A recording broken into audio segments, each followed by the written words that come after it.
And welcome back, ladies and gentlemen. Quivs here. Quivs does stuff. Few new things today.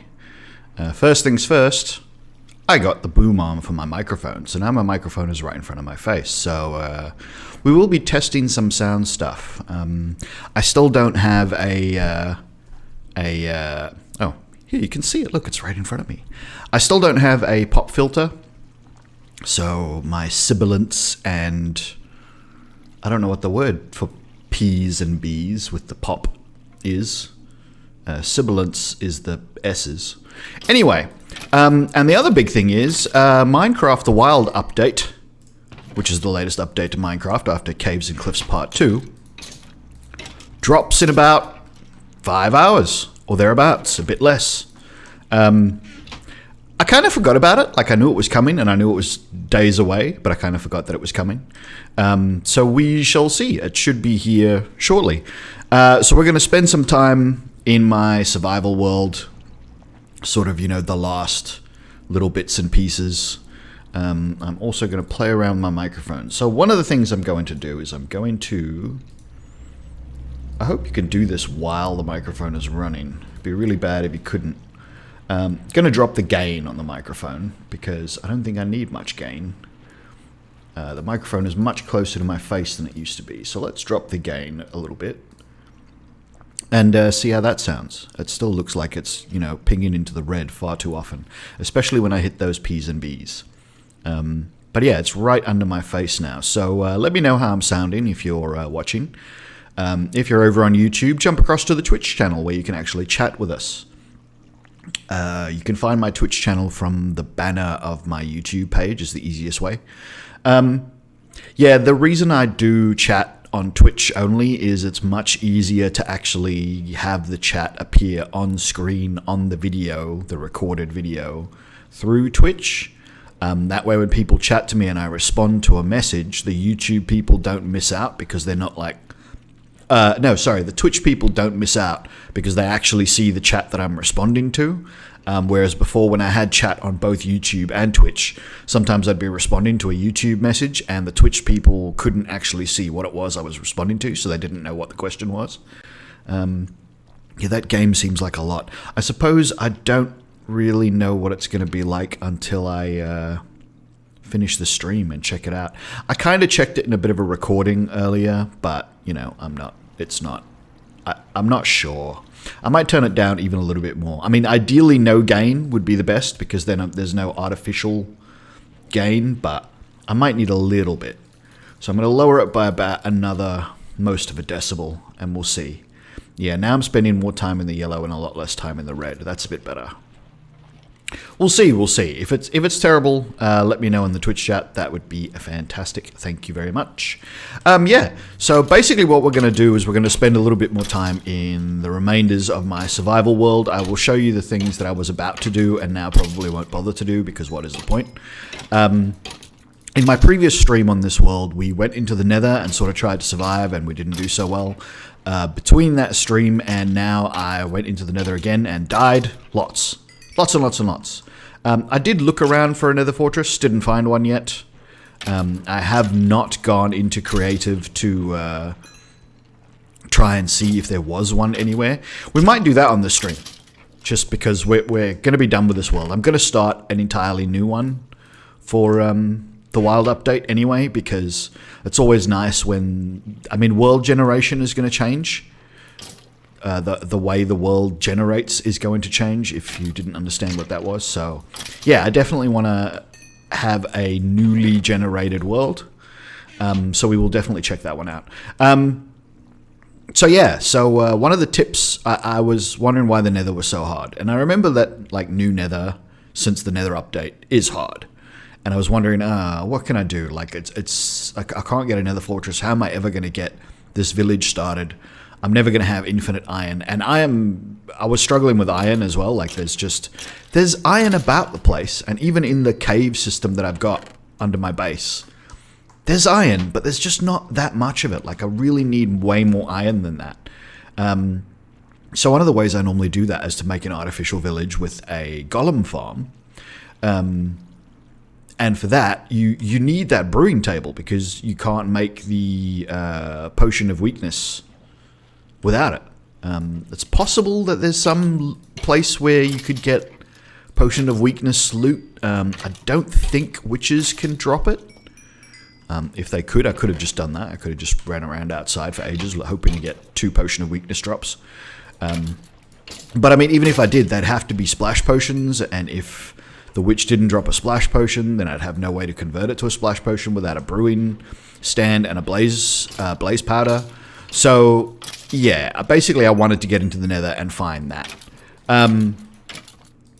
But it was too hard. It was really, really hard. So I looked up online, okay, why is it so hard? What am I doing wrong? Killing ghasts, everyone says bow and arrow. You should just be bow and arrow in it. And I haven't been, but apparently I should have been.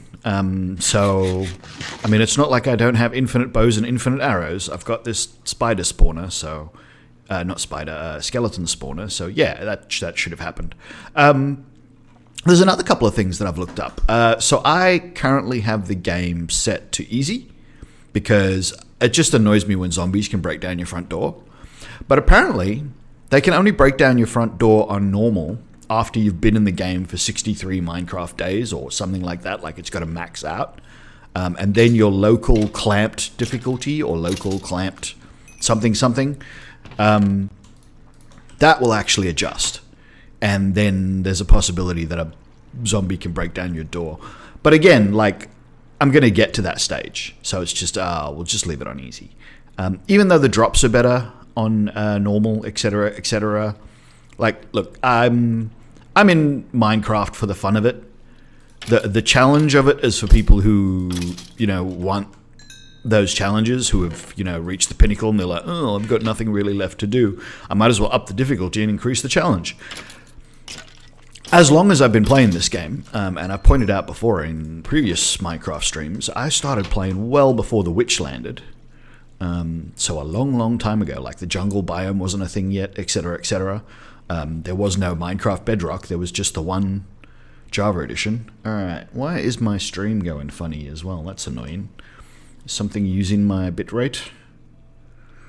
I don't see anything that's running. There is something that's running. Okay, let's close that. That doesn't need to be chewing up bandwidth. Damn updates. They always come at the most inopportune of times.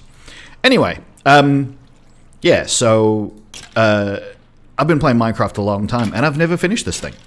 I've never killed the Ender Dragon legitimately. I've come really, really close. I've been there legitimately. And again, a long time ago. And it was multiplayer, so me and a friend, we spent ages, and the stronghold was so far from our spawn as well. Like, we had to do the thing where you make rails in the nether so that you could travel further distances. Like, we had to travel overland in the overworld for thousands and thousands and thousands of blocks, like tens of thousands, if not 100,000 blocks. We finally found ourselves a stronghold using ender pearls to... Ender pearls, eyes of ender, to show us where it was. When we finally found out where it was, we wrote down the coordinates and then did the calculations, and we made a rail system in the nether so that we could get over there really quick without having to, walk and boat. Because we had to boat across rivers and lakes and oceans to get there. And then we, filled in the portal and we went to the end, and we kept getting killed by things and stuff and things and stuff. But yeah, we got there. We got to the Ender Dragon, and we were gearing up and getting ready to actually try and take it on and actually try and kill the Ender Dragon, and we just never actually did that last part. We got really, really far, but we never actually did the last bit. So yeah, I've never legitimately killed the Ender Dragon. You'll see I'm at level 29, almost level 30. I'm going to get one more enchantment to see what kind of enchantment I get. And then I'll show you some of the plans that I had for this world. Excuse me, I probably should have muted for that. Oh well. Yeah, the boom is very nice. It is a Rode PSA 1, So it is a very high quality boom. It's very, very good. I was surprised at how little there actually was to it. I don't know what I was actually expecting. I expected more points of articulation and that it would rotate in other directions, but it doesn't. And having also used it now, I'm like, I don't see why I would actually need any more points of articulation. Why did I expect there to be more points of articulation? But yeah, it's good. Like I said, I don't yet have a pop filter. I can't. The only one that I could sort of readily and easily get hold of was the Rode pop filter, and that does not fit the Blue Yeti. Ah, there we are. We are now... Oops, don't need any more extra bows. Level 30, let's go do another enchantment. I couldn't get a pop filter that actually fits the Yeti readily and easily. I have to look a little bit further and try to find one. My normal gaming supply store, I've been using the same place for years now. I've built 4, maybe 5 computers out of parts that I bought from their website. Yeah, they're really good. Why not plug them? PC Case Gear. They're an Australian supplier. They're just really good. Like, everything I've ever bought from them has come super quickly. Like, even during, the very beginnings of COVID and stuff, when transport and logistics broke down for 9 out of 10 things. Oh yeah, I've put sweet berries freaking everywhere just because. Not many of them have grown. I'm still only got 1 bee. But yeah, I've just put sweet berries everywhere because why not? What was I saying? Oh yeah, their transport was like super fast. They just kept coming. It took like no time. Still pushing the grass. The cows now have mostly grass. The chickens almost have grass. It's like right on the edge of going in there. And there's some sheep back here, which, yeah, they would have eventually got grass. But we're not going to get there, so... a book. I always enchant books first, so that was one of the reasons why I really needed iron, because I had to make an anvil. Ta-da! And I have got one thing, which is Silk Touch. So let's see what kind of enchantments we're going to get today. Impaling... Isn't that only for a trident? I don't even want that. Bane of Arthropods and Smite. God damn it, none of those are any good. Maybe I won't then. What else can I enchant? See, I don't have much stuff. Like, I don't even have much iron. Where is my iron? 9. Let's make... Because the one I've got is getting a bit... Oh, there's still plenty on that, though. What about a sword? Could make a sword and see what kind of enchantment we get. It's a bit of a waste. It's not what I would normally do, but seeing as we're going to abandon this world by tomorrow. Knockback 2. That's it. Unbreaking. I would prefer Unbreaking, to be honest. Now, let's see what we get. We might get some other good stuff on it. No, just Knockback 2. That's really, really disappointing. That's quite depressing. That's all it got. That's a horrible sword. Oh well, that's enchanting for you, which is why it's worth enchanting the books and then just constantly doing it. But yeah, it was... it's not as easy as I would have liked it to have been. Well, let's go up. And I'll show you, so the one other major thing. Go away. I don't want to talk to you. Don't go into my house. Oh, well. All right, so what was this? This was going to be a massive, massive village. Hello, turtles. Yeah, just on the water because... Like, it's just a safe spot. Very few things can sort of spawn on top of water. Drowned or spawning underneath, of course, but that's alright because they'd be underneath. So I'd begun working out how many beds I was going to have. I don't know how many villages I was going to have. Like, I think 13 is sort of the right number. That's all the professions. But I don't use all the professions. So I was like, do I need all the professions? I could probably get away with a lot less beds. So basically I was going to make a basic house. So a basic house is pretty simple. Literally one door, a buttload of beds inside a room. And then you light up this entire area so that nothing can spawn within these walls. You make these walls spider-proof, which is basically they need to be at least 2 high. So you make them like that big. And then do that. And spiders can't get in. So if spiders can't spawn... Oh, and you have to put torches on top of the walls as well. So if spiders can't spawn inside the walls, they try to get in here, they climb up, they hit this, and then they fall off. Because they can't get around this edge. So that would be a spider-proof wall. Zombies can't get through because I'd put a... can hear a drowned over here somewhere. Put a metal door. Villagers can work metal doors. That always annoyed me. Like, I didn't think they could, but every now and again they do wander out. But because there's such a big space between their house and the walls, they very rarely find the external door. Sometimes they do, and sometimes they die, and it's like, oh, well, they'll breed again anyway. It's very annoying when your high-level villager dies, but I'm not a min-maxer. I'm not one of those people who, like, constantly kills villagers until I get the perfect villager. I just go with whatever villager I happen to be given. Yeah, so this is just like one very simple house that would be full of beds. I'd put a bell in the middle if I can get a bell. I don't know if you can craft a bell or if you have to find it. I think I've always found a bell. I think you can craft it though. We'll have to look that up at some point.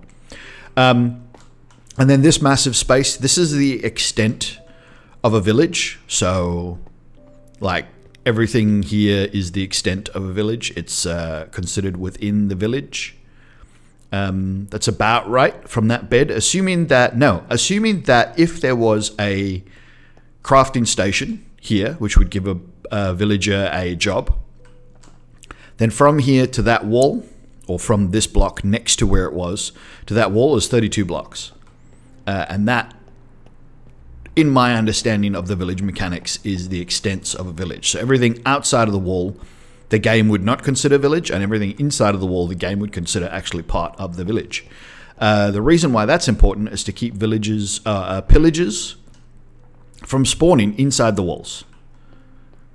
No, from spawning too close to the... Anyway, it doesn't matter. That's the maximum sort of area that I enclose the entire area that the game would consider village. A little bit more than that as well.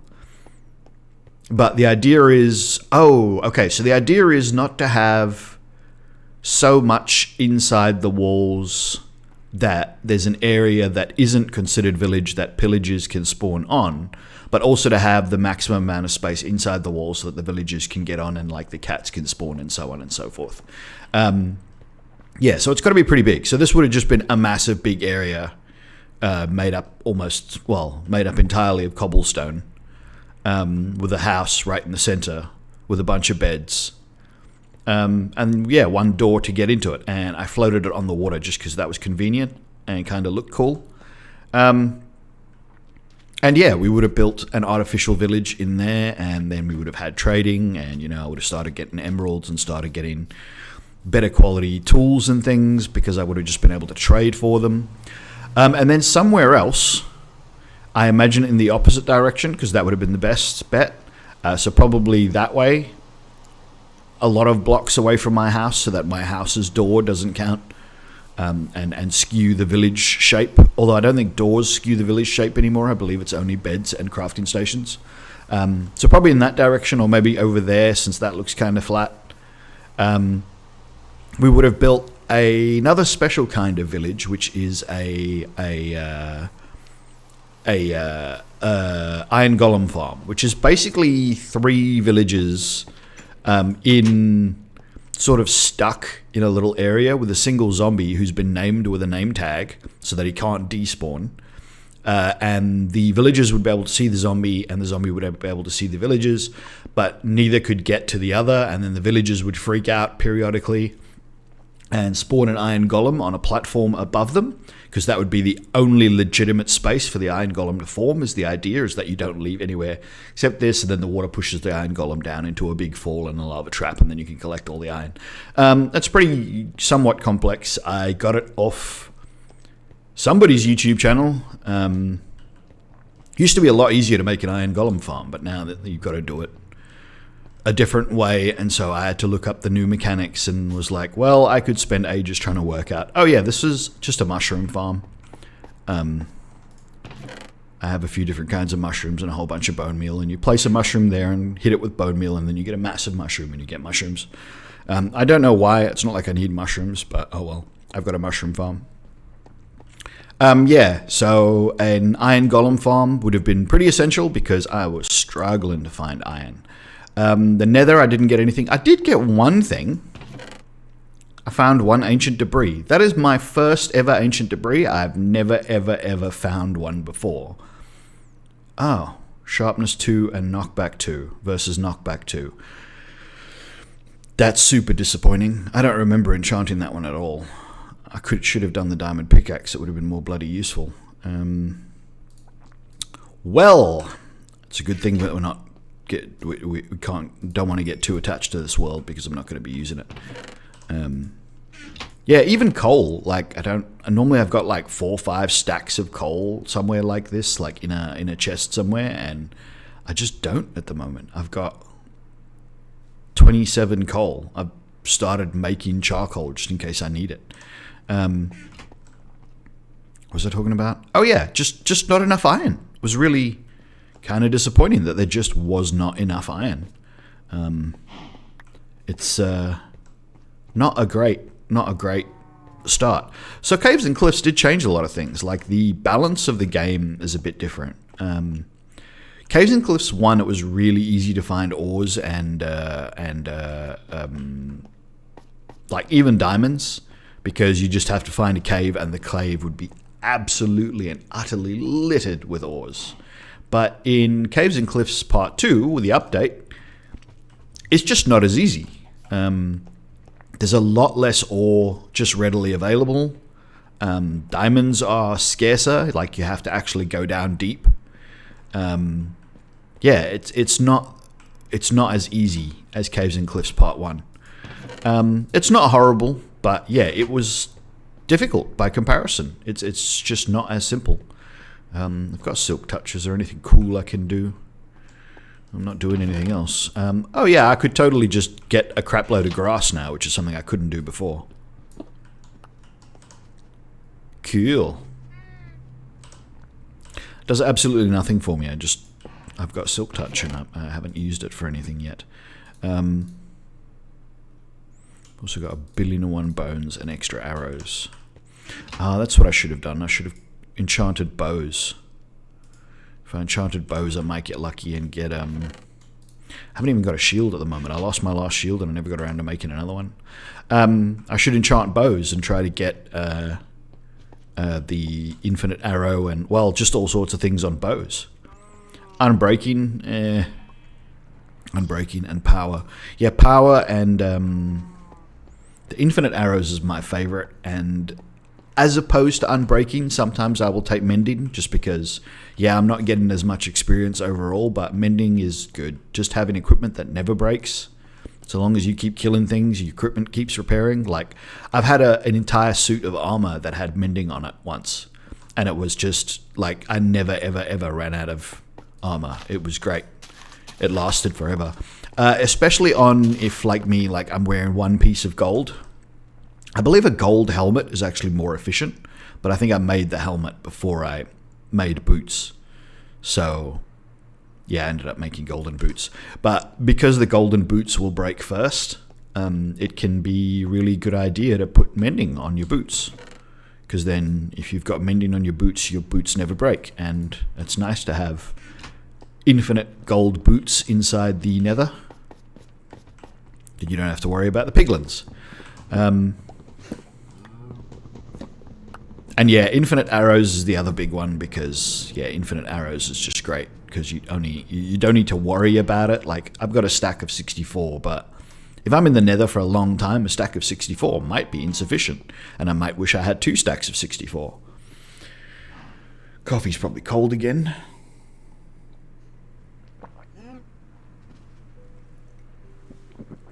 I made this just before I started, and then I looked up at the time and was like, oh, it's basically been 25 minutes. And of course there was some, I had to spend some time setting up the stream. So probably 30 minutes since I made this coffee, which is just, well...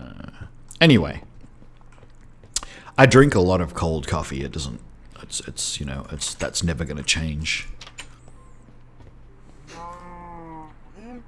So yeah, one of the problems with stretching grass to a sheep pen is that sheep eat the grass so fast that sometimes like you just can't keep the grass growing in a small area like 8x8 because this is only 64 blocks. So it's 8x8 in there. So I generally have to have this one block of grass here underneath the gate that they can't reach. I think they can't reach. I don't think they can ever eat this block because the gate's in it. But yeah, like you it's so hard to keep a sheep pen grassed. They just eat all the grass and then there's no grass. So I get one chat and what do we get? It's a bot. Alright, how do I... Doop-doop-doobie-doo-boo. Manage suspicious... Restrict. How do I just report? Oh, for crying out loud. Oh, I didn't know I could... Report.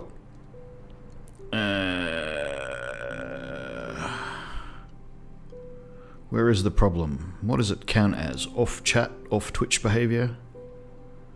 Off Twitch behavior.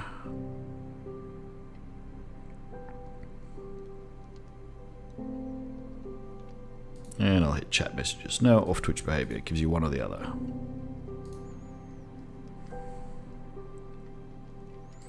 Alright, reported and then ban as well, so I don't have to deal with that.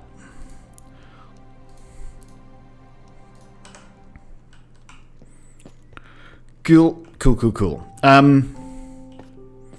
Yeah, still no damn extra bees. Waiting on the bees. But yeah, we won't have to worry about that. So yeah, so like this update drops in hours. I'm not going to be playing like right up until the update, but I'm going to play for a little bit. We'll be doing some other things. I might play some Phasmophobia in a little bit as well. And then come back to Minecraft tomorrow. But depending on how I'm feeling, if I'm up late, which is actually highly likely because I just came off a 12-hour overnight work shift, so there's a very, very good chance I will be up late this evening. I've slept all day because, well, I just came off a 12-hour work shift. Yeah, there's a very good chance I will actually stream this sort of as close to when it lands as I can. I will just sort of keep checking back periodically and going, has it updated, has it updated, has it updated, has it updated? And when it does. So I don't know whether Bedrock... yeah, I don't know Bedrock and Java, whether they're both getting the update at the same time or what. I will probably have to turn RTX off. First of all, my latest resource packs with that makes this look RTX and nice. There's vanilla resource packs with the glowing ore. I do like the glowing ore. It just looks cool. I'd be surprised if those are fully updated that early. I would expect them to take some time. Although, I mean, you could have played this in the experimental, by ticking the experimental switch. You could have played the wild update anyway. So maybe they did. Let's see. We'll jump out to the menu and just have a quick look and see if that's a thing. How do I manage my stuff? Is it in here? I don't know how to work Minecraft. No, I don't think it's any of that. What about that? Popular. No, that's just categories then. Textures and more. No, that just takes me back to that. I don't want that. Settings. Global resources. My packs. Yeah, that's the Discord, but that's not actually how to get it.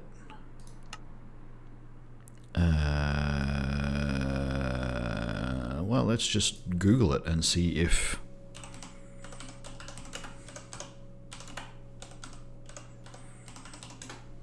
I don't think this has really been updated.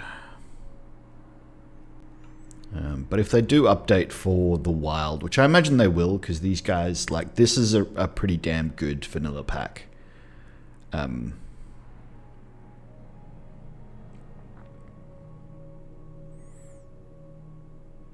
It just, yeah. Is that just the download link?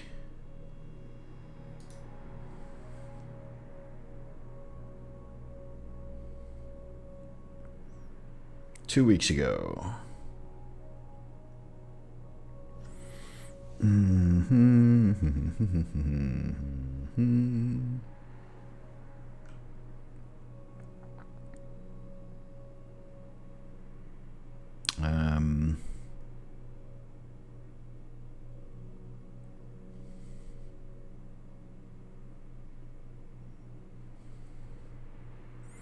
Yeah. I don't know. It doesn't say anything here about...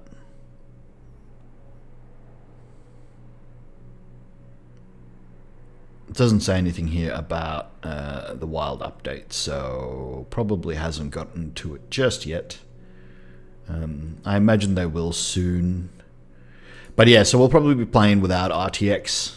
What do you mean there was a network error? Oh, must have just been because I was browsing around. Yeah, anyway, we'll mess around with that when the time comes. Yeah, spawner test was me trying to get the passive spawner to work, and it just doesn't work. Bedrock has very, very different spawning rules for passively spawning mobs. Let's have a look at it. I don't even remember what it looks like. It's from so long ago. Look, 12th of the 5th, 21. It's like a year ago.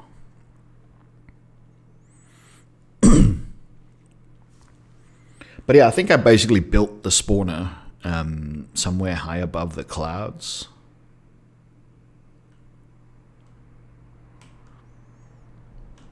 And try to work some things out. Yeah, so that should be...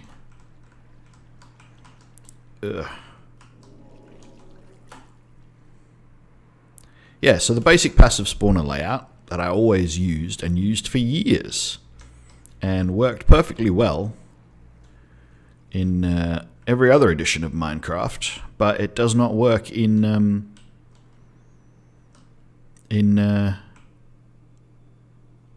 Bedrock. There's another one down there.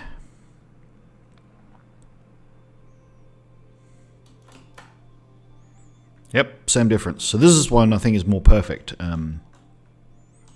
Yeah, this is the exact build. And it just didn't spawn anything. Like, no matter how long I stayed here. There's one side of this glass. No.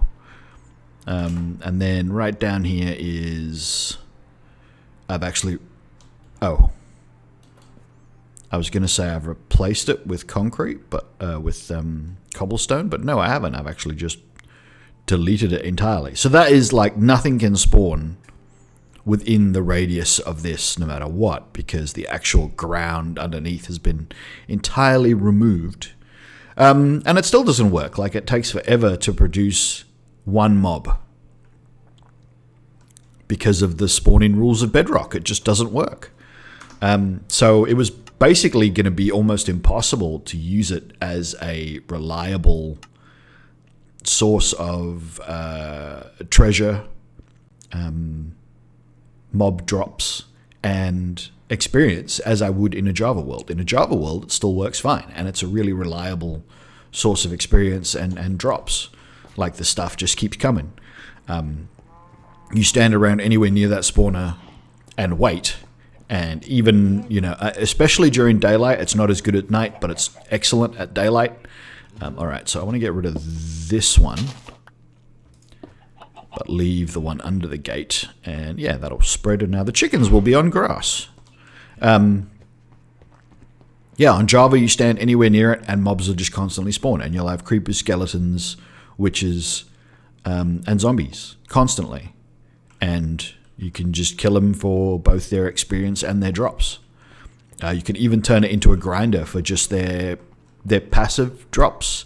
I don't know what the word would be for it, but yeah, if you if the zombies get killed by something in the world like lava or suffocate or whatever, they don't drop experience and they drop different loot.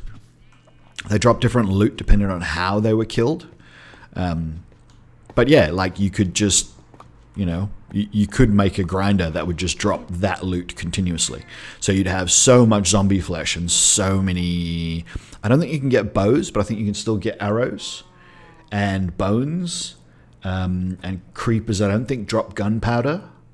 Or they might drop gunpowder. I'm not sure. I think they wouldn't drop gunpowder. And witches would never drop potions, but there were other things they could drop. But yeah, so you could do that as well. The other big one that I used to do before the Nether update was I would make a massive set of Nether portals. Not only was it a massive amount of Nether portals, but it was massive Nether portals. They were like the maximum size, which I think is 64 by 64. So I would make just stacks of them like wafers. So a Nether portal that was 64 by 64, a one space gap, and then a Nether portal that was 64 by 64, and so on and so forth. And I would do like 15, 16 of them. And then you fill the gaps between them with trapdoors and open the trapdoors. And then you stand around anywhere near that. And back in the day when it was zombie pigmen would spawn on the Nether portals. Like all mobs, not realize that a trapdoor is a trapdoor and walk into the gap and fall. And then a water sluicing arrangement would push them towards a lift. So a mob lift is basically a water block, a single one space wide column, chimney, if you will. You'd place a water block. So the mob would try to jump up because mobs always try to jump and float in water. Unless they're drowned. I think drowned is the only one that wouldn't do that. And then you place a sign and then another water block. So the sign prevents the water from actually flowing downwards, which means it leaves an air gap. So the mob doesn't suffocate, but they keep jumping up. And then they end up going past the sign and their head ends up in another block of water. So they keep jumping up. So they go up that block of water. And doing that, you can get a mob to climb really high up. So to climb, the zombie pigmen would climb really high up into the sky, and then I would actually push them along another sluice, and then they would drop 20 whatever blocks, which would leave you with a zombie pigman that's on 1 to half a heart health, and then you could hit them with like a stone sword once, maybe twice, and they would die. And you would get lots of gold and occasional other things and lots of experience, because they're worth much more than zombies and creepers, skeletons, and... Maybe not witches, but it's not like witches were common in the passive spawner. Hey! Been waiting a long time for you. Maybe I'll get 2 bees. Might only be 1 bee, but 2 bees would be nice. Where is my flowers? Come. I'll just wait for it to come out. And then when it does, we'll drag it out. Oh, it might be night. Makes the buzzing noise, but it makes the buzzing noise with or without the actual presence of bee. No, it's daytime. Alright. So we'll see how many bees there are. We'll basically just stand around and this bee will come out and then he'll follow me. I can get rid of this flower now because it's no longer going to be important. And then, yeah, if I take it over and breed it with the other bees, I should end up with 2 bees that should hopefully stay close to that. Those artificial hives that I've made. Beehive versus bee box. Bee something. I don't know. Anyway. Yeah. Completely useless now. Because again, like I am about to abandon this world for a new one. So. But yeah,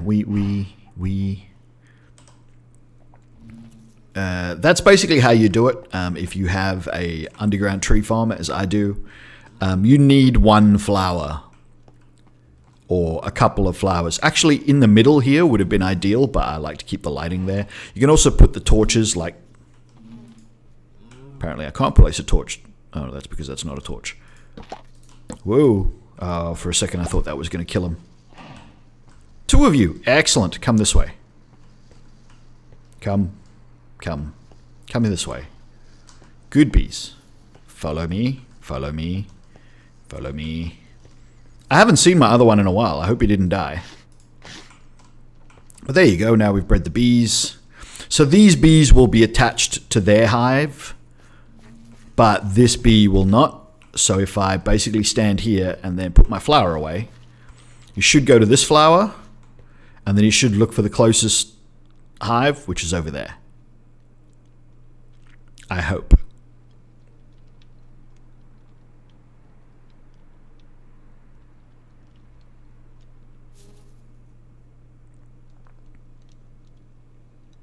I hope the other one didn't like fall into the fire and die, because sometimes they do that. Nope, there he is. See, he goes down, but he doesn't go all the way down. So, yeah, it should be low enough, is what I'm hoping. But in Bedrock, putting carpets over the fire does not work like putting carpets over the fire does in Java. So you can't, what's-his-face it? Yeah, getting these guys to change hive is basically impossible. So I just, I'm not going to try and do it. I'll just leave them for now. Later on, I will kill them. Well, I probably won't. I'll probably just break their hive. But I'll keep them now for a little bit longer because I might be able to breed them a couple more times and increase my number of bees here. Don't really need bees for anything. I normally use them just to make the wheat grow faster, but I don't even need the wheat. I'm mainly using the potatoes. I could absolutely knock down the wall between that and make, or even just put a couple of beehives here as well and then breed some more bees and then make the potatoes grow faster, but potatoes grow fast enough, to be honest. I still have not found carrots. Long time, no carrots. Yeah, very annoying. But what are you going to do?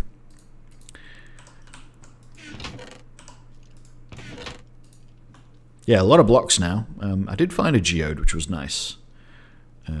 Some calcite. Where the hell did I get calcite? 1 soul soil in there, which is weird because wasn't I keeping the soul soil in here? Soul sand. What's the difference between soul soil and soul sand? Once again, Minecraft. It's a bit too bloody complex these days, to be honest. There's too much to it, and we're about to get another update that adds even more to it. I've lost the session timer now because the stream crashed. I don't know if this is actually a new stream. I guess I'll find out at a later date. This might actually count as an entirely new stream. Those bees have probably come out and like don't know what's going on. Oh, I don't even think they have space to spawn anymore. Oh no, I think they can still appear from underneath. Oh, that was close. You guys nearly got smacked. Nope, it looks like they do spawn from the front. So, yeah, I need to... Oh, there goes my axe.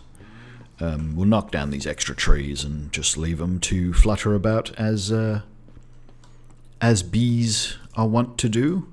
And yeah, putting these berries like right above my crafting table, also not a great idea. I don't think I'll do that in the future because it just makes it hard to reach the damn crafting table. Bit of an unexpected annoyance that I will have to fix at some point in the future.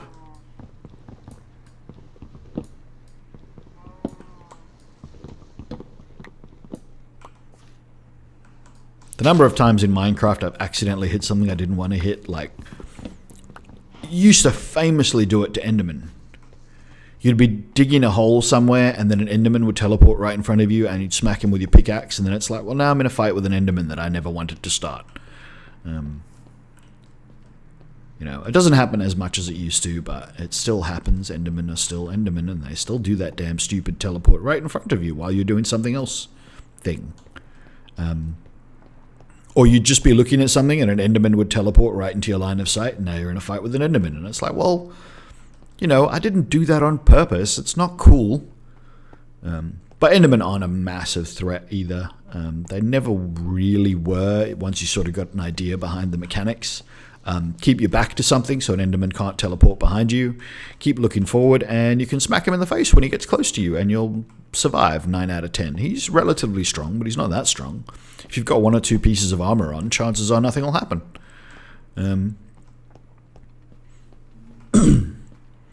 Yeah, so there's not really much else for me to do because I don't really see much point in doing much else because we're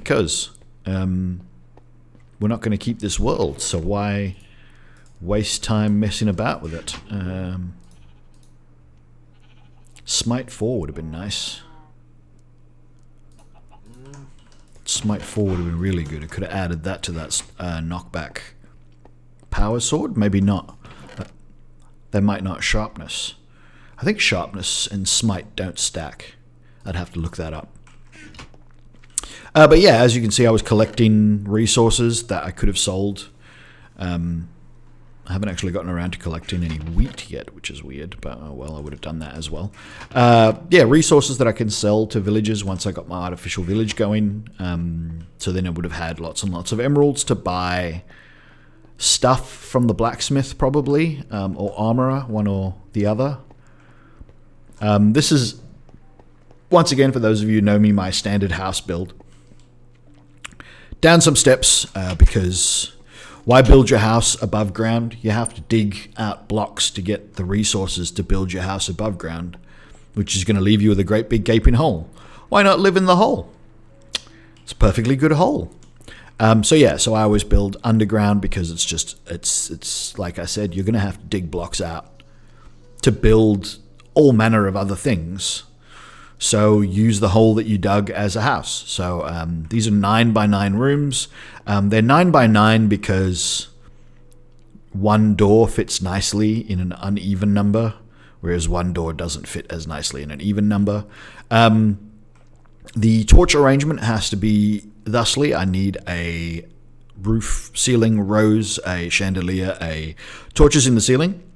Because a 9x9 room, no matter where you place torches in a 9x9 room, this very, very center block of the room will be dark enough for a monster to spawn, a mob to spawn.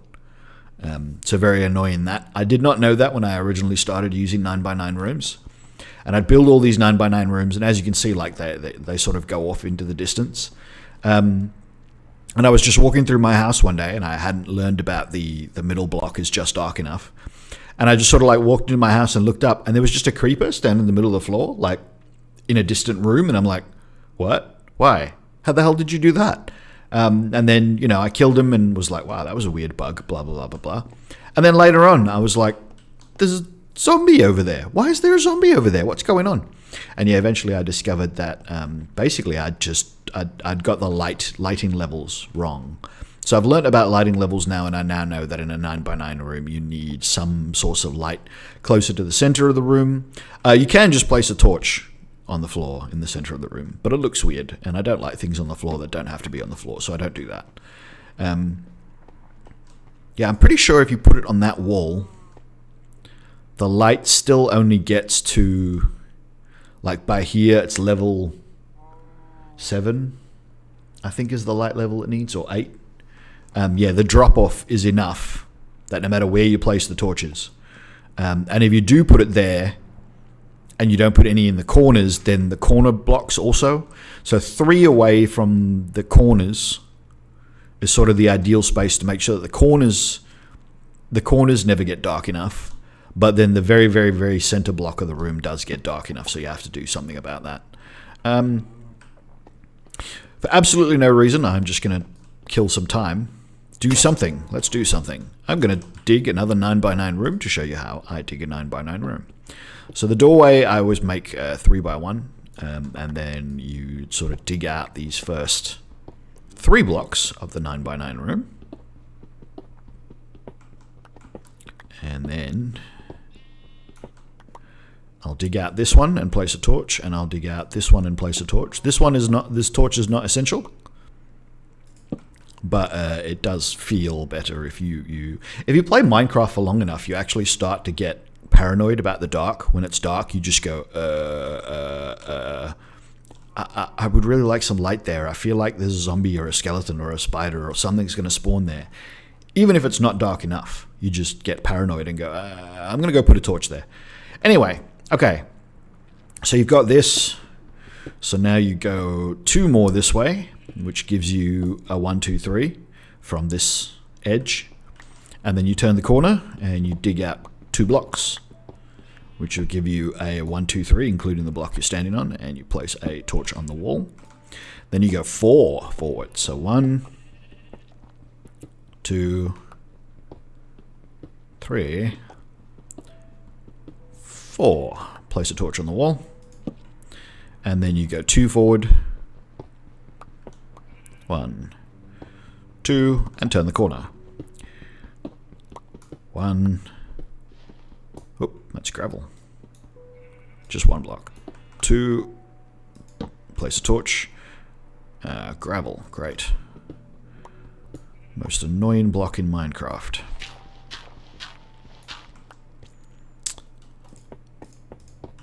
Try your best to fill up that roof. It's 1 block forward.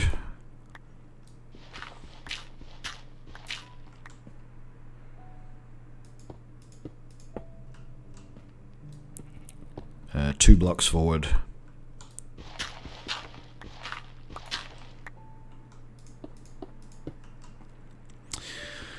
Three blocks forward.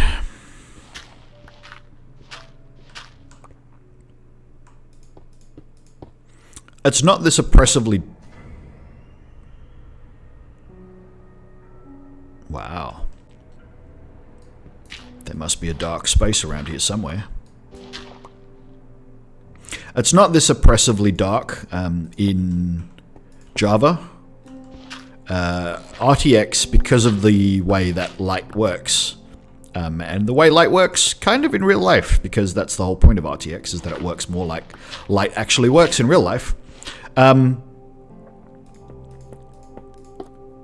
It's much more dark and oppressive because the light doesn't go around corners as readily or as easily. So, is that right? Did I do that right? I did, good. So when I turn this corner, like in Java, I would be able to see that wall in front of me. Now RTX has this cool thing where it sort of slowly adjusts as well. But I don't know whether that's intentional or not, but it's the way they've programmed it. Now I can see the wall in front of me, but when I first dig these blocks out, it's just black in there.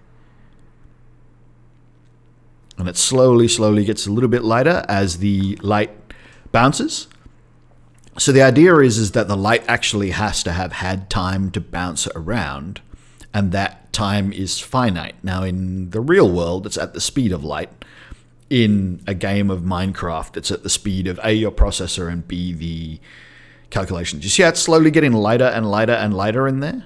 It's because more and more of these light bounces around this corner are being calculated. And now it sort of knows that, yeah, it should be about this light level in there. So now I can see. But when I initially dig it out, you can't see anything because the light hasn't had time to bounce in there yet. Only the light that goes direct is calculated quickly enough for you to actually see the blocks beyond. But when you're going around a corner, only reflected light is going to go around that corner, so you have to wait for those reflections to actually occur, which takes an amount of time rather than being instantaneous. Yeah, I was digging this out because, again, so now I've dug out a 9x9 room by 3 room. If anybody was really quick at maths, what's that? 81, 162, 43, 243 blocks of cobblestone. Every time I make a 9x9 room. And in fact, it's a little bit more because you get an extra 9 here in the doorway. So 252 blocks of cobblestone. There's an old stream adage, don't do maths on stream because if you fail, you look stupid, but oh well. If I fail, I look stupid. I'm not that vain that I give a damn. But I think I got that right. But yeah, you get a hell of a lot of blocks of cobblestone for digging out a 9x9 room. So if you're going to live underground, which I do, if you're going to dig out blocks to do anything else, you might as well live underground, because you've just created a really nice space to live in underground already. And instead of spending your 250, whatever we were at, blocks in building a house, you now still have those. And then you can do crazy full-on constructions with those blocks, like I was doing with my massive village platform over the ocean. My village lies over the ocean. My village lies over the sea. My village lies over the ocean. Bring back my villager to me? My iron golem to me? I don't know. Something. Anyway, that was...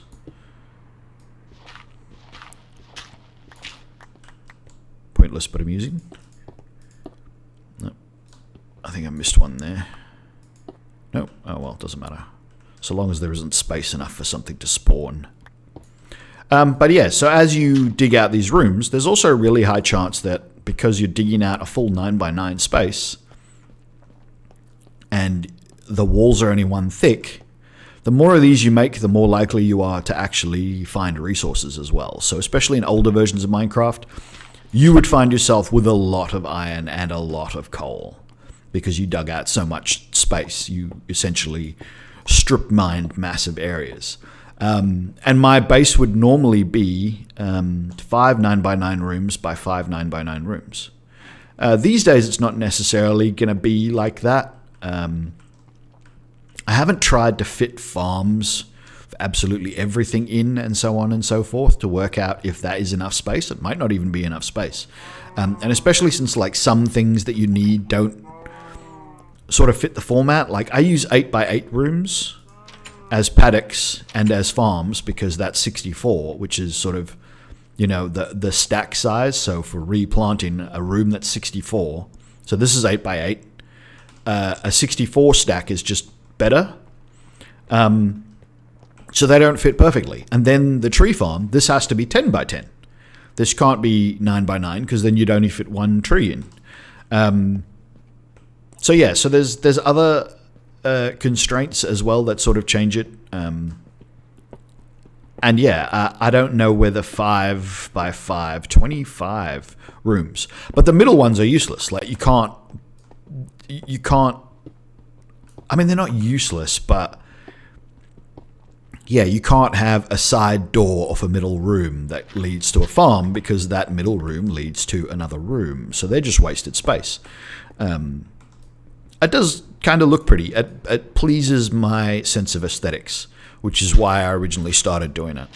And then, you know, when I get to like end game content, and because I've got farms and I've got like sheep farms, for example, later on I will do things like make a cool purple carpet, and then I'll purple carpet the whole thing except for like a cool red entrance corridor thing that maybe leads straight to my nether portal or down to my what would have normally been a diamond mine, but these days is just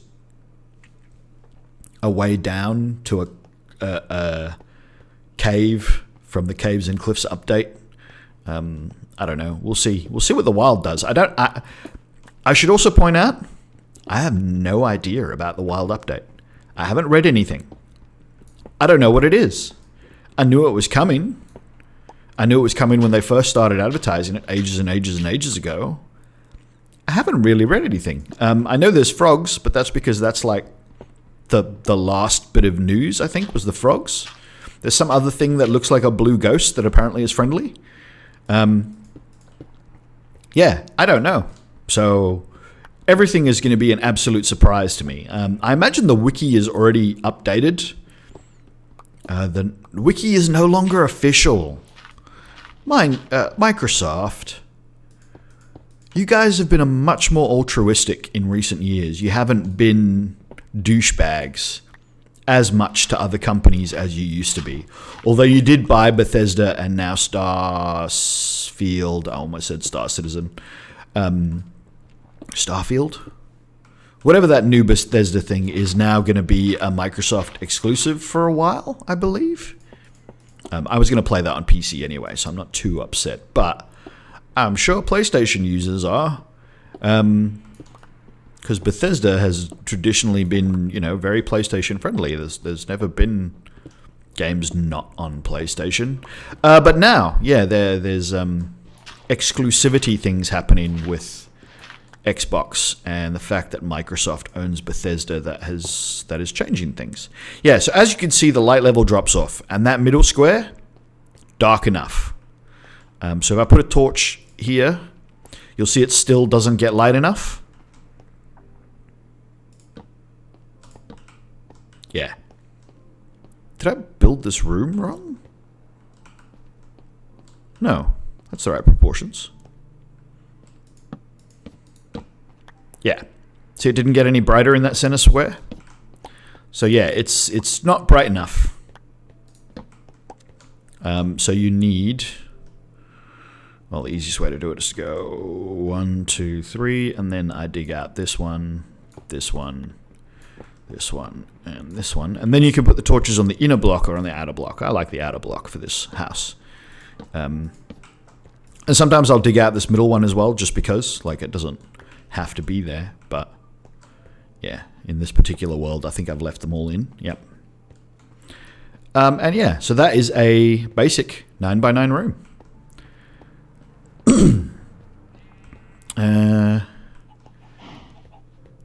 Yeah, on a world that is very, very soon to be abandoned, because apparently there's an update coming.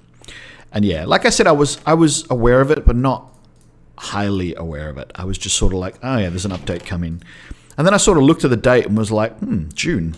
That's really close.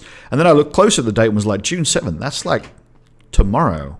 And then I went to work, and then I got home from work, and I woke up after having my sleep after work and was like, well, my boom mic arrived. My boom arrived for my microphone. Let's set that up. So I set that up, and now we're using that, which is nice. Once again, do comment if it's too loud. Leave a comment under the YouTube video if you're watching there and it's too loud, too soft, whatever.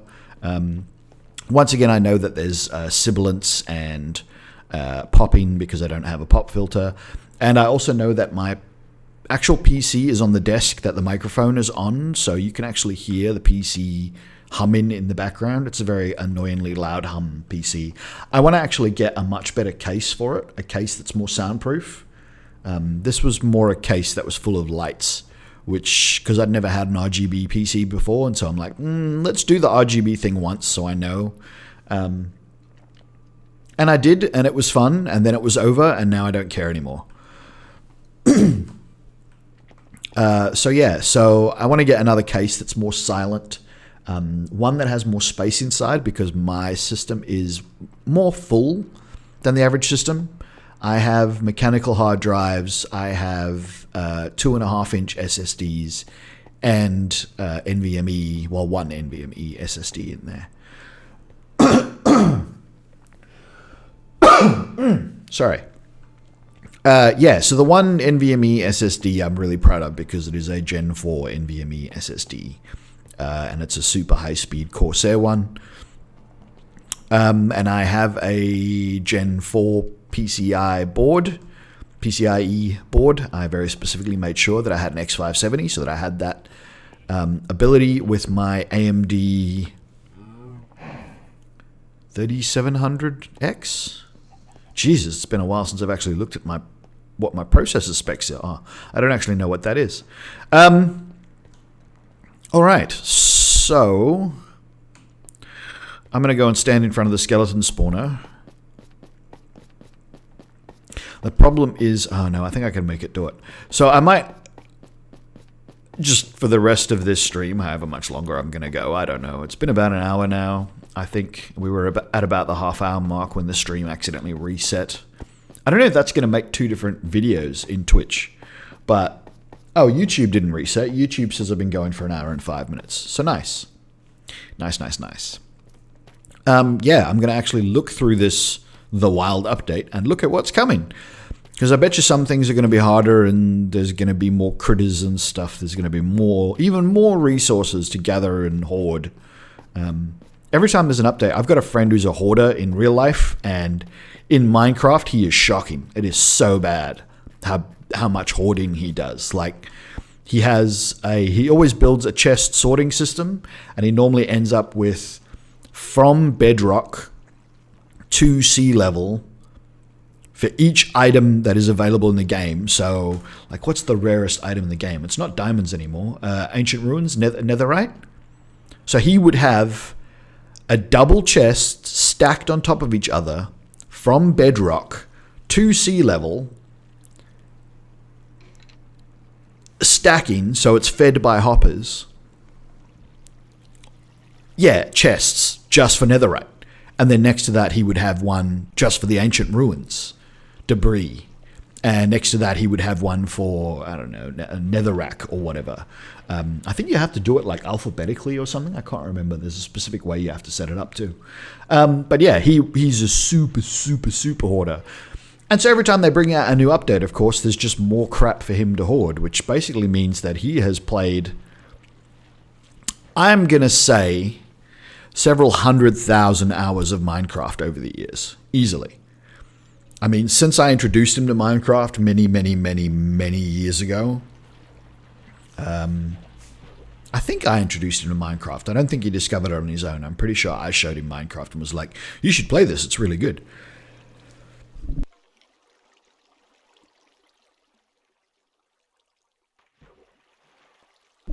My apologies, I do seem to have something stuck in my throat. Yeah, but he's basically never stopped playing it. And when I say never stopped playing it, I mean he goes to work, he gets home from work, he loads up Minecraft and plays Minecraft. These days, he loads up Minecraft on 2 to 3 different computers. He has 2 different gaming laptops and a PC. And I have been around to his house, and he has literally had the PC and both gaming laptops with different instances of Minecraft open on 3 different counts, playing on a multiplayer server, and all 3 of those characters are on a multiplayer server. The same server, doing different things. So one of them will be idling near something like this, where the mobs spawn and, you know, you've got to wait for the mobs to spawn until they stack up before you kill them. And then every now and again he'll jump over to that mouse and keyboard and kill all the mobs. And he'll have another one that is, I don't know, standing near some cows or trees or something so that they grow and multiply and grow up. So he can breed them. And then another one will actually be playing. Will be running around and actually doing things. But when I say actually doing things, chances are he's, you know, building another item sorter. All right. So, now Minecraft's going to pause, and I don't actually want it to pause. Because once you're tabbed away from it for long enough, it sort of does this weird thing. But that's all right. We're going to go to Minecraft Wiki. We're going to look for the section that talks about updates. There's got to be something here that talks about the wild update. No, not dungeons. Let's go to Minecraft official site. If they don't have something about the wilds, then who knows. The wild update is dropping tomorrow. The wild update is almost here.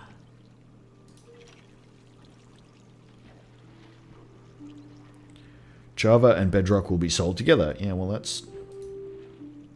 Okay, I have no idea. I don't know what... Well, let's see what the wild update is almost here says. The new biome. Oh, yeah. So this is the biome that the Warden is in. I think it's just called the Deep Dark or something. It's sort of glowy and stuff. But yeah, so the Warden spawns in there if you make too much noise.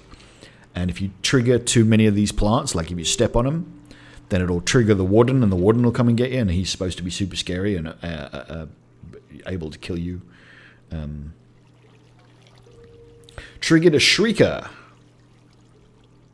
It's really far underground, and there aren't many mobs running around to add any ambience. There is just silence and darkness. And Skulk. Cool. only one mob spawns down there. So that's interesting. I guess it stops anything else from spawning. In all the videos, there's always a chicken down there. And I think they put the chicken down there so that it randomly runs across the Shrieker and triggers the Warden. To mine skulk blocks. It's the only place to get them. And they do have an irresistible glow. Maybe you want to see if you're stealthy enough to sneak past the Warden. Maybe you just abhor the sun. So yeah, so the other thing I sort of know about the Warden is supposedly he's blind. He can't actually see you. He can only tell where you are by your footsteps. So let's check. There's a section here called Meet the Warden. Let's have a look at Meet the Warden. It's a shame I can't... No. There's like no way to Alt-Tab and actually leave the thing up. So yeah, sorry that you're just looking at my inventory. Well, I'll tell you what. Let's kill these skeletons. Die, skellies, die. Yeah, so this is the way I've been farming experience. Very, very, very slowly. Again, because I'm on easy, you don't even get much experience drop. I'm pretty safe here. Let's turn it to hard. Just because. So now they have more hit points, so they take a lot more hits, but they should drop more experience. And possibly better loot. Now they can spawn with armor and stuff on, which they couldn't before. We'll just see what happens. Anyway, meet the Warden. Witches cackled through the walls of your mining tunnels. Yeah.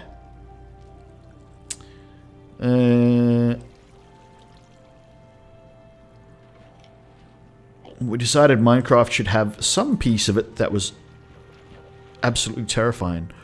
What made that noise? Isn't that a Enderman? There must be an Enderman nearby. I guess as soon as I cranked the difficulty to hard, a freaking Enderman spawned somewhere in the vicinity. The skeletons not spawn with armor on? Maybe they can't spawn with armor on from this thing. I'm definitely getting more experience faster this way though. Yeah, so they decided at least a little part of Minecraft needed to be terrifying, so they added the Warden.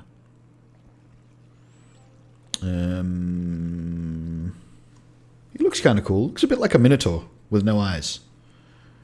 Made of blue stuff. The world of Minecraft before. Deep dark biome, so I was right.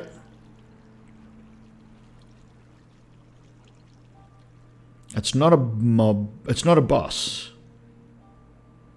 It's just a mob.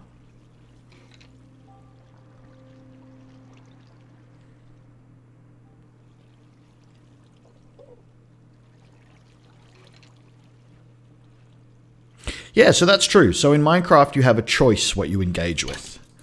If you don't want to deal with the Warden, just don't go there. If you find yourself in that area, it's like, well, screw it. I'm not going anywhere near that because there could be a Warden and I don't want to have to deal with a Warden. So the very first iteration of the Warden was a tube man. It looks like a wacky waving arm flailing inflatable tube man. If you don't know what that is. It's one of those things where they blow air up and it just sort of waves or wiggles around. Wacky waving arm flailing inflatable tube man. Is that from Futurama? I think it's Futurama. Wacky waving arm flailing inflatable tube man. Wacky waving arm flailing inflatable tube man. Wacky waving arm flailing inflatable tube man. Come on down to Bob's wacky waving arm flailing inflatable tube man emporium. Anyway, yeah. Blah blah blah.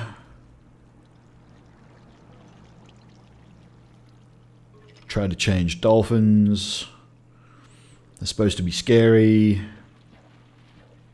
I mean, I think they will be scary. Like, at the moment, mostly the thing that scares me about Minecraft is my anxiety about it's too dark over there, something's going to spawn behind me and come over here and kill me, which is going to be annoying. And the occasional jump scare when you're not expecting it and you hear a creeper hiss and he's right behind you because he spawned over there in the dark and you didn't see him and he came over and killed you. Well, not killed you, but because I'm wearing armor, but exploded, and it's, yeah, that jump scare. But I wouldn't say it's scary. It's more occasionally tense.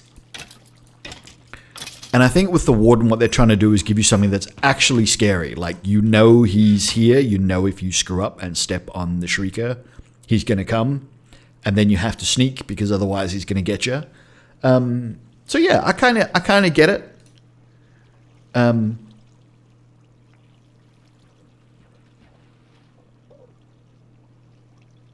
Despite its charming exterior, reflecting on the game's history has made it very evident that horror is part of Minecraft's DNA.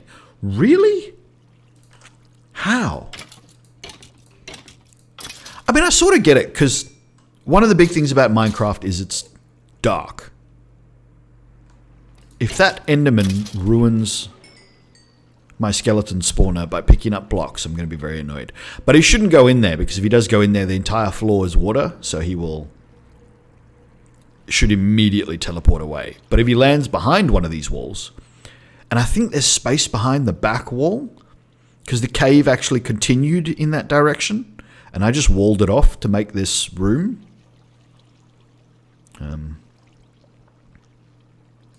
Oh well, anyway. Blah, blah, blah, blah, blah. Heightened senses, using both sound and smell.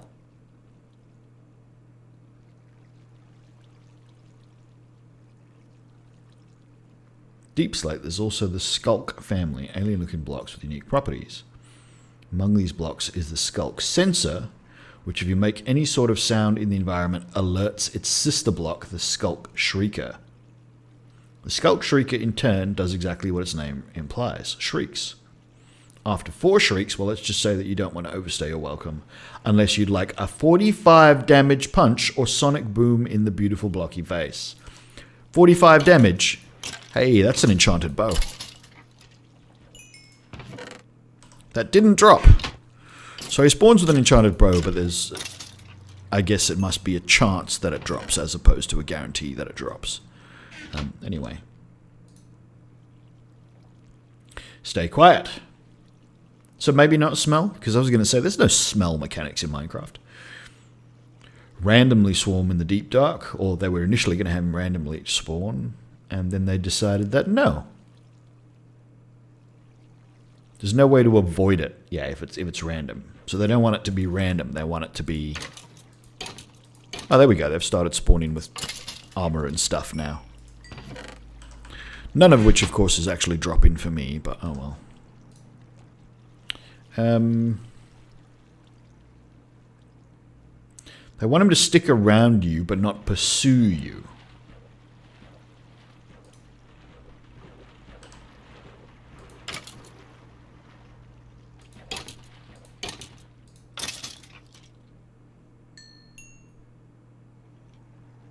Placing or destroying a block will create a vibration, but starting to mine a block won't.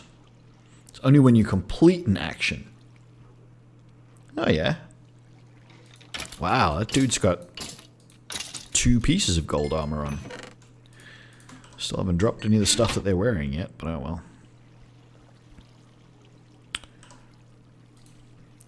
well. Okay. So he reacts to sounds.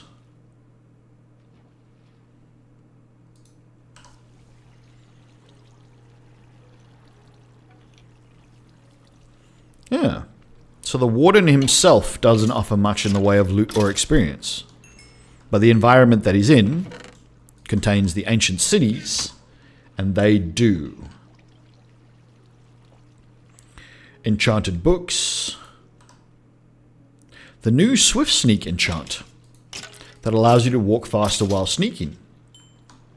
Excellent for avoiding the Warden.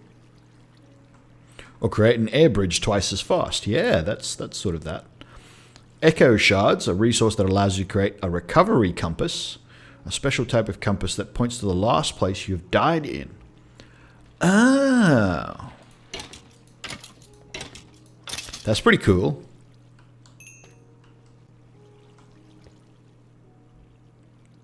Yeah, so that'll be a thing. Oh, leather cap, cool.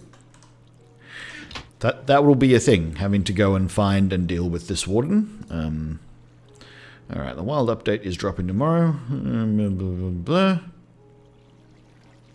Mangrove swamp. Okay. Didn't know that there was that thing. Damn. Alright, well that's all I'm getting out of that. I'm sure there's got to be a wild update page on the Minecraft wiki. I just can't work out where the hell they keep it.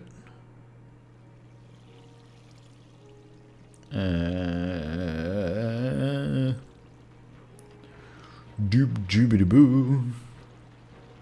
Oh, development versions. Do I just click on that? The wild update. There we go. I found a link to it finally. Set to release as Java Edition 1.19 and Bedrock Edition 1.19. Oh. 1.19.0. Is that right? Didn't they used to have very different version numbers? Or they're now consolidating the version numbers to make it clearer?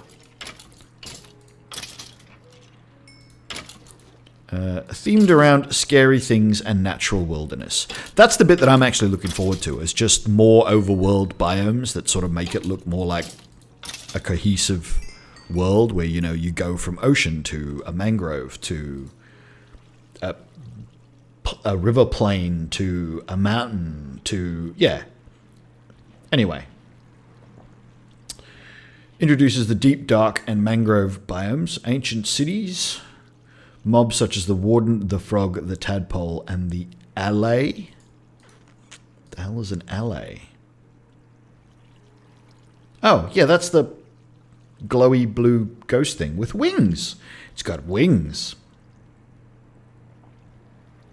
They spawn in pillager outposts and woodland mansions. They can be... You can use a lead on them and you can use a name tag. That's passive. Resembles the Vex. What the hell is the Vex? I don't even know what a Vex is. Wow. Resembles the ally. Oh, it's in Minecraft Dungeons. No, it's in regular Minecraft. It's only summoned as one of the Evoker's attacks. The Evoker is the Pillager? Illager. Found in woodland mansions and raids. Right. Yeah, the allay. Allays can be found surrounding pillager outposts confined inside dark oak cages. Allays can also spawn inside jail cells within the woodland mansions. Allay wanders around until a player gives it an item with their use key. The allay starts following the player, seeking out dropped versions of the same item and delivering them to its player.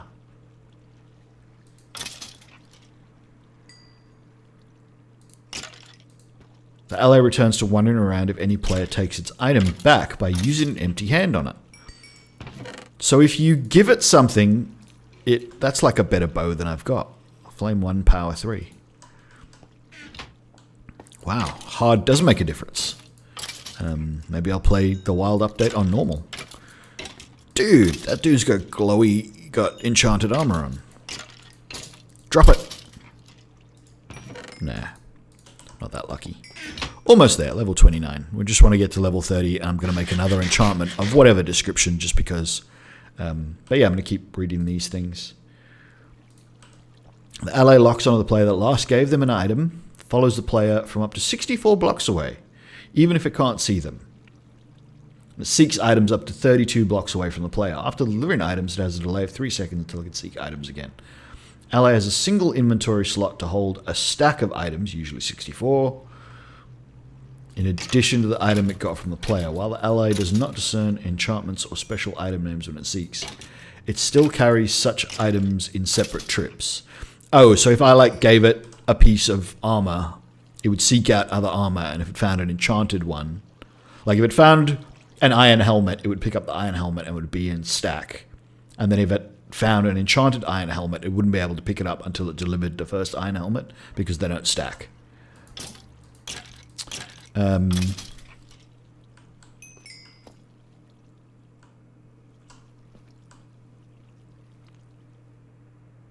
Yeah, it doesn't discern special item names either, so I guess that's like renamed things. So if you've renamed your iron helmet head bucket, it still recognizes it as an iron helmet. But because head bucket doesn't stack with iron helmet, it would have to make separate trips to deliver those items to you. If it hears a note block, it spends 30 seconds around that particular note block, seeking items around it and returning them to it instead of its player. Cool. I guess. Cannot enter water, although it attempts to gather items that are underwater. Ooh, Thorns 1, leather pants.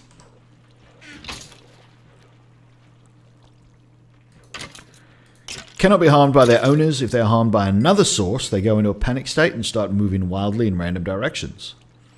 When killed, allies drop the item they were holding. If an ally would die while holding a totem of undying, it instead returns to full health and the totem is destroyed, as with any mob holding a totem of undying. Cool. They naturally regenerate 2 hearts per second. That's a lot. But if you try to use a lead or a name tag on an ally, it performs its normal function. So you can't give an ally a lead and have it go looking for leads, because when you try to use it on the ally, you will instead just leash the ally. Ally? I assume it's ally. It sounds like it should be pronounced ally. Anyway, that's very interesting. What else have we got here? Let's have a look. New blocks. Froglight is dropped by tiny magma cubes when they are eaten by frogs. Okay. 3 variants, different colors. Ooh, purple. Depends on the frog variant that eats the magma cube. Oh, okay. So different colored frogs drop different colored magma cubes.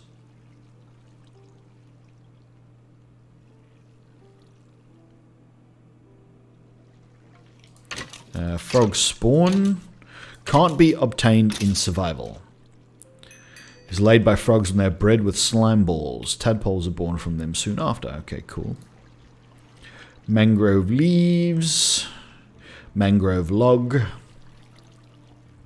Mangrove planks, of course. Looks like they act just the same as every other plank. Mangrove propagule. Grows into a mangrove tree when planted. Grows underneath mangrove leaves. So wait. Oh, it must have a special growth mechanic. In other words, you can't just... Did I just hit it with my... I did. Okay, I didn't realize I was hitting it with my pickaxe. Nearly there, nearly there. Every now and again I empty this chest out and throw away all the bows, but we'll get to that in a minute. Both on land and in water, making it the first tree sapling that can be placed underwater. Cool.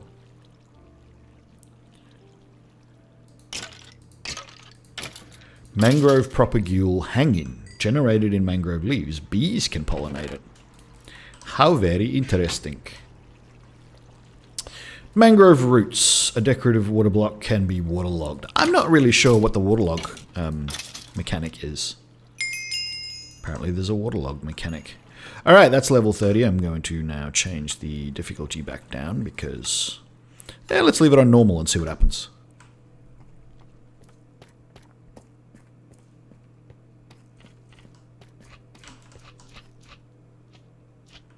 Slime. There he is. Not interested. Do not need you right now. Slimes are also a pretty good source of experience, actually.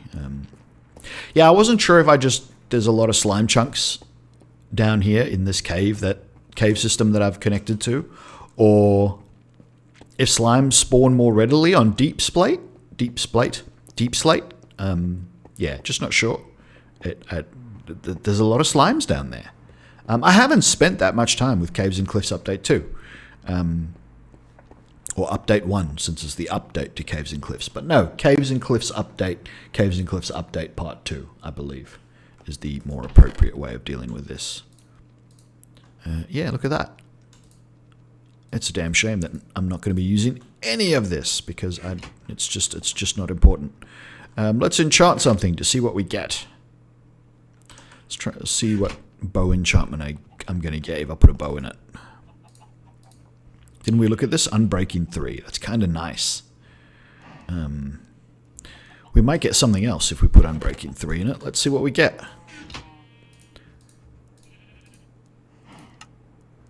Unbreaking and Power 3. That's a pretty good bow.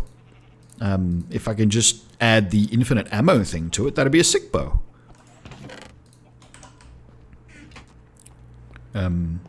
I think Unbreaking and Mending are mutually exclusive. I don't think you're allowed to have both of them. Anyway, mud can be created using a water bottle on a dirty block. Can be placed on top of dripstone to dehydrate and form clay. So there was no way to make renewable clay in Bedrock, but now there is. I haven't been able to find any dripstone. I was really annoyed that my cave has no dripstone in it. I wanted to make an infinite lava block. So you place a lava block above a dripstone and then place a cauldron below that, and the cauldron will slowly fill up with lava without exhausting the lava source block above it. But yeah, I wanted to do that. So you can get mud and you can make mud bricks. So yeah, they are reasonably useful. Muddy mangrove roots, muddy variant of mangrove roots. Packed mud. Crafted using mud and wheat. Oh, that's how you make mud bricks. You've got to make mud and wheat. Well, that's very realistic. That's how it's done. You use straw normally. You make mud brick houses like that. Reinforced deep slate. Found only in ancient cities. It is unobtainable in survival mode. Does that mean you can't silk touch it? There's some unknown interesting purpose. I assume that's currently being broken only by mining for a long time and is immune to explosions, withers, and ender dragons. But they can be broken, they just can't be obtained, so I guess silk touch doesn't work? Skulk generates in the deep dark biomes, has an animated texture, drops only experience when broken without silk touch. Drops experience though, that's interesting.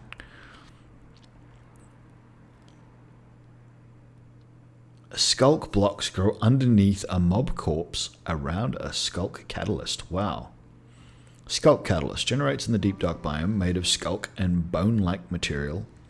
Spreads skulk blocks to wherever a nearby mob dies. The amount it spreads depends on the amount of experience the mob is meant to drop.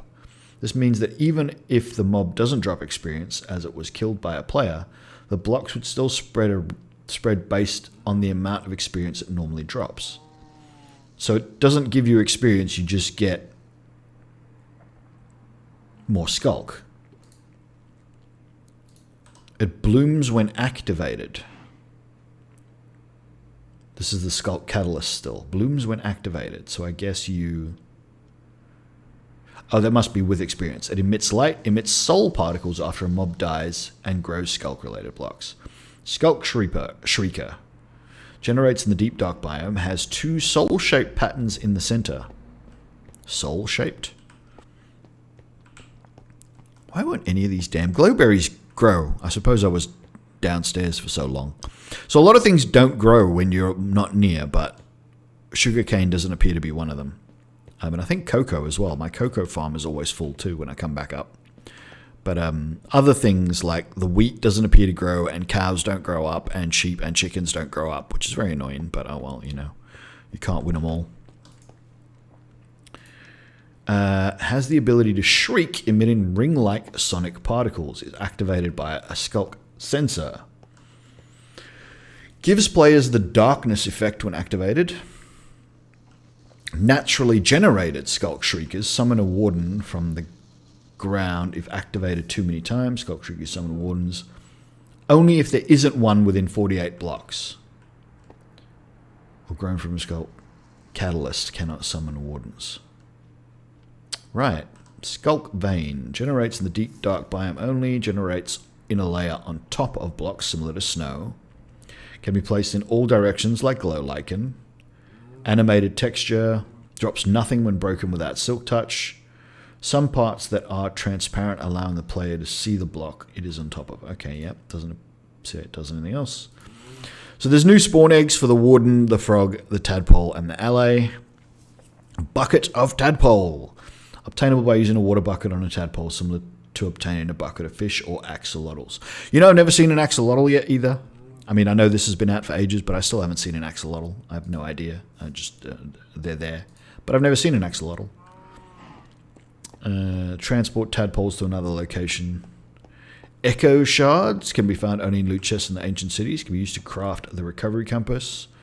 Goat horn. I've never seen a goat either. Oh no, I have seen a goat. One kicked me off a mountaintop once. That was an amusing death. I literally came over the top of a mountain, was like, cool, we got to the top of the mountain, and then I heard the goat and I turned and I saw the goat just before it hit me, and then I fell really, really far and died. It was pretty funny. Drops when a goat rams a tree or any other hard block that occurs naturally where goats spawn. Includes copper ore, emerald ore, iron ore, log, packed ice, or stone. Goats do not ram other solid blocks. Can play a loud sound that can be heard from afar. There's different variants depending on what type of goat it came from. 4 of them are exclusive to screaming goats. I didn't know there were different kinds of goats. Can also be found in pillager outposts. Recovery compass, a new type of compass which points to the last place where the player died.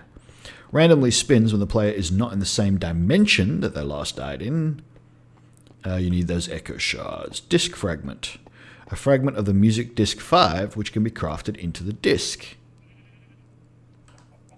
Mangrove boat. Music disc 5. Huh. Track is similar in nature to 11. The ally, which was voted for. That's how we got the ally. It was voted for. We've already talked about it a fair bit. Frog. Corrosive tadpole comes in 3 variants. Temperate, cold, and warm. Orange, green, and white, respectively. Temperate, cold, and warm. Returns from a tadpole to a frog. Oh, so you can take the tadpoles from a green one and put them in a different biome, and then you'll get a different color. It's planned to have a unique use for players which remains unknown. One known use is frog-like production. Jumps on lily pads and big drip leaves. Has the ability to swim in water. The second amphibian. Eats small slimes, dropping slime balls. Eats small magma cubes, dropping frog lights. So, how the hell do you get it to a magma cube? Do you have to take frogs into the nether? But they're like water. Where do you get magma cubes outside of the nether?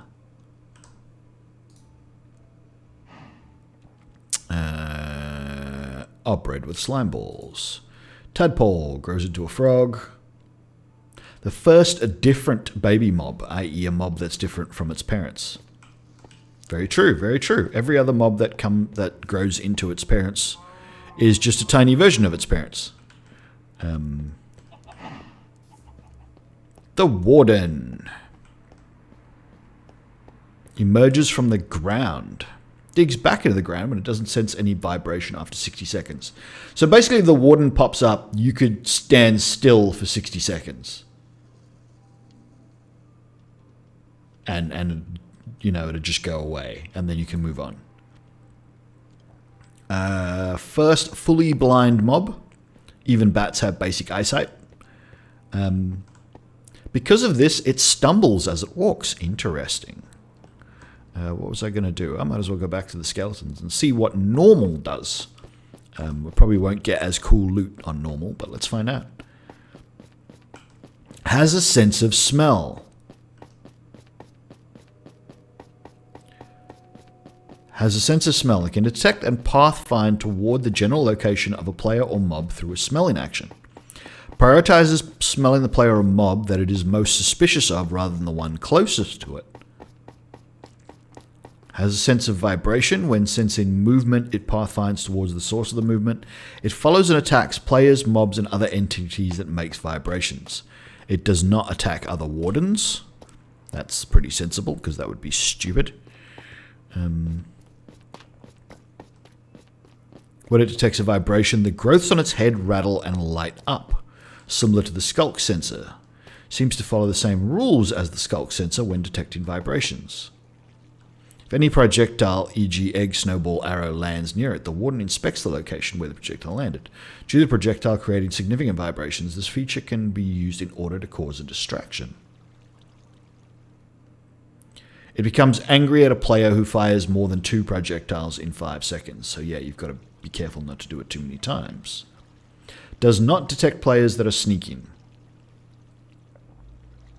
Because of this, it can detect players or mobs that have the invisibility effect. It can also feel players that bump into it. Oh man, so you can't bump into it either. That's... becomes more suspicious of a player or mob as it detects its location through more vibrations and or smelling. When it suspects the target enough, it identifies its exact location, which aggravates its coordinates pathfind toward the target and attack regardless of outside distractions. Wow, it's the only mob that spawns in the deep dark biome. Intended to be avoided and fled from. Has a way to counter cheesing strategies like pillaging up to avoid attacks. The solution does not involve block breaking, rather more related to psychological effects, and must make you frightened and you make involuntary movements. So if you tried a nerd pole, you'll just fall off your nerd pole because it involuntary makes you run, I would guess. Incredibly strong, doing 32, which is 16 hearts damage. Full netherite armor from full health to 7 health points. That's 3.5 hearts. Jeebus. It's got a ranged attack. If you have no armor on, it's an insta-kill. The ranged attack. Currently has 250 hearts. That's 500 health points. At least as fast as a walking player. Seems to have knockback resistance. Oh. Sorry, I'm getting hungry. Probably be ending the stream soon anyway. Like I said, I will hopefully be returning to play this. But we shall see. We shall see. He spawned with a golden helmet. That was interesting. Didn't drop it, though, which would have been nicer.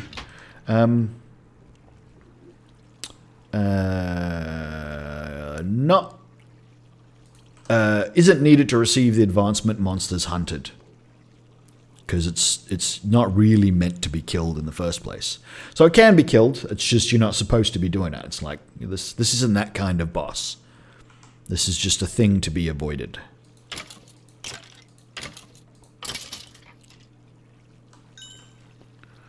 Heartbeat sound as it pulses. So it's got a glowing core in its chest that appears to brighten and dim in tandem with the darkness effect. Creates a low throbbing or heartbeat sound as it pulses. The sound and animation speed up rapidly as the warden gets more suspicious of or closer to attacking a player or mob. It's about 3.5 blocks tall. It's bigger than the Iron Golem and Enderman. However, the Iron Golem has a wider hitbox. Alright, so there's these new ancient cities. Only generate in the deep dark biome Y-54. That's pretty damn deep. Includes all the deep dark features within it, made of deep slate and its variants, basalt blocks and its variants, planks and wool. Can get soul sand, soul fire, soul lanterns, candles and skeleton skulls down there. Contains chests.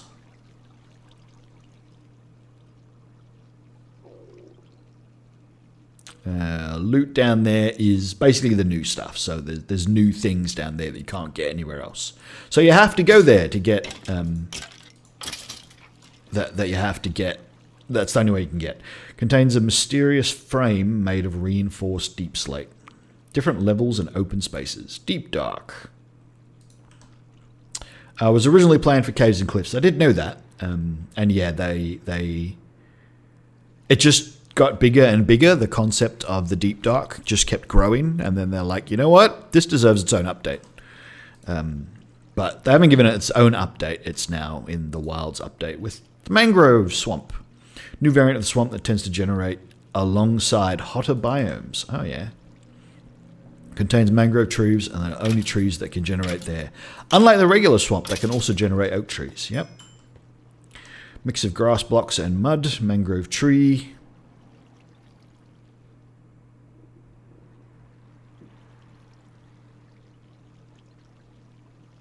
Yeah, we'll have to see how that works. Boat with a chest. Single player can ride in it. Comes in all wood plank variants, including the newly added mangrove wood plank variant. Enchanting. Added the swift sneak enchantment. Cannot be obtained by fishing, enchanting, trading, or other loot chests similar to soul speed. I didn't actually know that about soul speed, but oh well. Has 3 levels. Is available for leggings, not available for boots.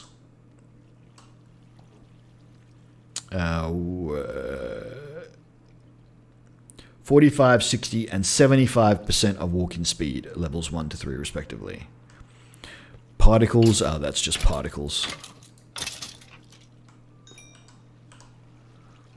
Effects darkness, this is the one I wanted to know. A status effect triggered by Skulk Shrieker block, causing the player's camera to dim in brightness, thus limiting the vision of players. Ah. So changes to mud.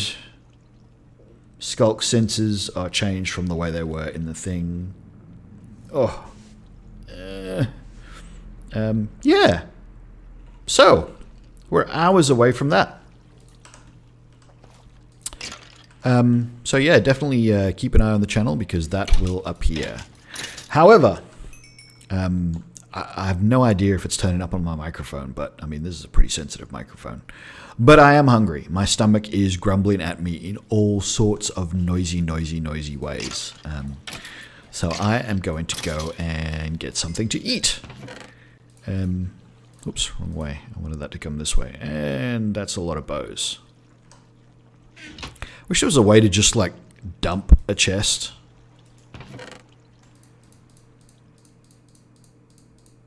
Oh, wait, can you? I was going to say, but even if I do, it's just going to give them back to me, isn't it? Wait, what if I do it from over here? Am I far enough away to not pick them up again?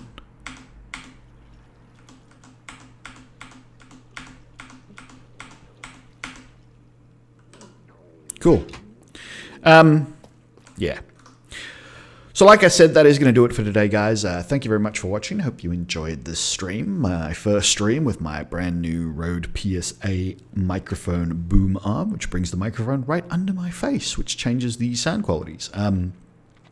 Like I said, let me know what you thought of the sound. Like, was it loud enough? Was it too soft? Do I need to put the gain back on?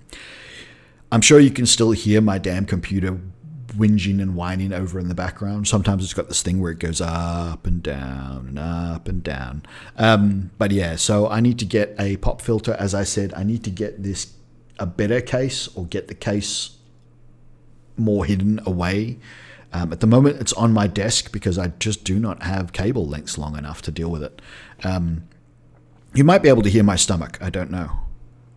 I'm tempted to like lower the microphone and let it rumble on the mic, but no, let's not do that. But yeah, let me know how it sounds. Let me know if you're excited for the Wild update, which is, like I said, hours away now. I think we're at like 4 hours. Let me just check. PT. No, that's not a P. PT time. It's now 4:02. It's supposed to release at 7, so it's about 3 hours away now. It's not necessarily supposed to release at 7, but that is when updates to Minecraft normally land, and it's due on the 7th of June, which is today. So it's, yeah, we're expecting it at around 5 a.m. Yeah, we'll see what happens. So it should be coming soon. Yeah, what else do I have to do and say? Nothing really. Yeah.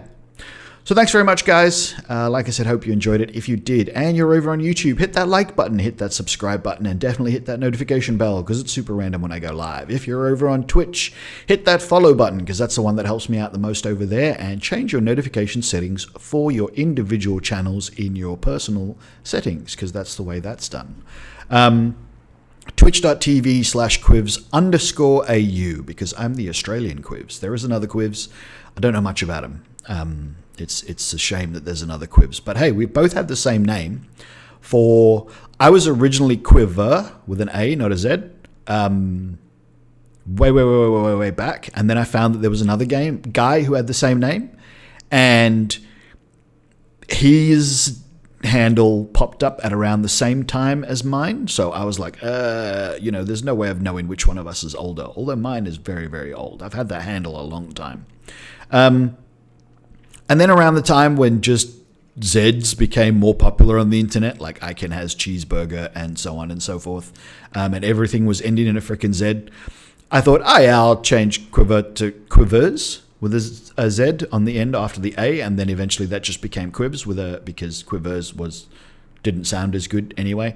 It became Quivs, and then I hadn't looked into that other guy for ages. And then I looked into him, and at around about the same time, because, well, Zs were popular on the internet and everybody was adding Zs to everything, he changed his to Quivs. So we ended up back where we were before, where we were the same person. I'm sure he's not even aware of my existence, though. I'm just aware of his. I think he plays like Call of Duty and Battlefield and, first-person shooters and stuff. Check him out if you want. But yeah, so twitch.tv/_Quivs. I do not have a cool YouTube